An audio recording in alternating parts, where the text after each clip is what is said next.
தன்னுடன் வேலை பார்த்த நண்பனின் மனைவியை இரண்டாவது திருமணம் செய்து கொள்ள விருப்பம் தெரிவித்திருக்கிறார் இங்கு ஒரு டிராவல்ஸ் ஓனர்.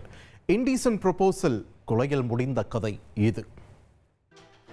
சுற்றுலா பயணிகளின் ஹாட்ஸ்பாட்டான பாண்டி மெரினா கடற்கரைக்கு செல்லும் பிரதான சாலை அன்று காவல்துறையினரின் கண்ட்ரோலில் இருந்தது. வம்பாகீரபாளையம் எனும் இடத்தில் இளைஞர் ஒருவர் மிக கொடூரமாக கொலை செய்யப்பட்டிருக்கிறார். சம்பவ இடத்திலிருந்து உடலை மீட்ட ஒதியஞ்சாலை போலீசார் அதனை பிரேத பரிசோதனைக்கு அனுப்பி வைத்துவிட்டு அங்கிருந்த தடயங்களை ஒன்றுவிடாமல் சல்லடை போட்டு சலித்தெடுத்துள்ளனர். என்ன நடந்தது என்கிற முழு குற்ற பின்னணியையும் அறிய செய்தியாளர் அக்பர் அலியை விசாரணையில் இறக்கினோம். கொல்லப்பட்டவர் புதுச்சேரி ரெட்டியார்பாளையம் பகுதியைச் சேர்ந்த 28 வயதான சந்துரு. சுமை தூக்கும் தொழிலாளியாக வேலை பார்த்து வந்த சந்துரு சில மாதங்களுக்கு முன்புதான் சொந்தமாக டிராவல் பிசினஸ் தொடங்கியுள்ளார். காவல்துறையினர் சந்துருவின் செல்போன் அழைப்பு விவரங்களை அலசி ஆராய்ந்த போது அவர் கடைசியாக வெங்கடேஷ் என்பவரை தொடர்பு கொண்டிருந்தது தெரிய வந்திருக்கிறது. உடனடியாக சம்பந்தப்பட்ட நபரை விசாரிக்க முயற்சித்துள்ளனர். ஆனால் அவர் அப்ஸ்காண்ட் ஆனது தெரியவர போலீசாரின் சந்தேகம் மேலும் அதிகரித்திருக்கிறது. வெங்கடேசனும் சந்துருவும் நைனார் மண்டபம் அருகில் உள்ள கோழிக்கடையில் சுமை தூக்கும் தொழிலாளியாக பணியாற்றி வந்துள்ளனர்.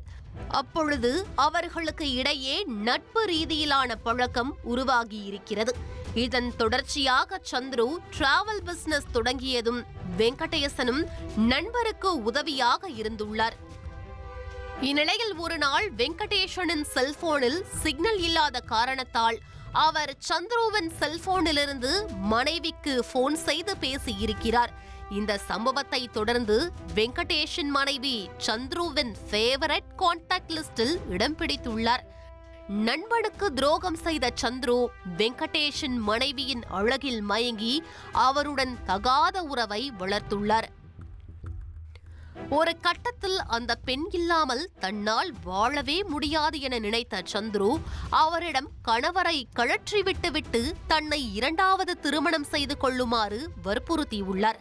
ஆனால் வெங்கடேஷின் மனைவியோ இருவரும் காதலர்களாகவே பிரிந்து விடலாம் என கூறி சந்துரு கட்டி வந்த கள்ளக்காதல் கோட்டையை ஒரே வார்த்தையில் தகர்த்தெறிந்துள்ளார்.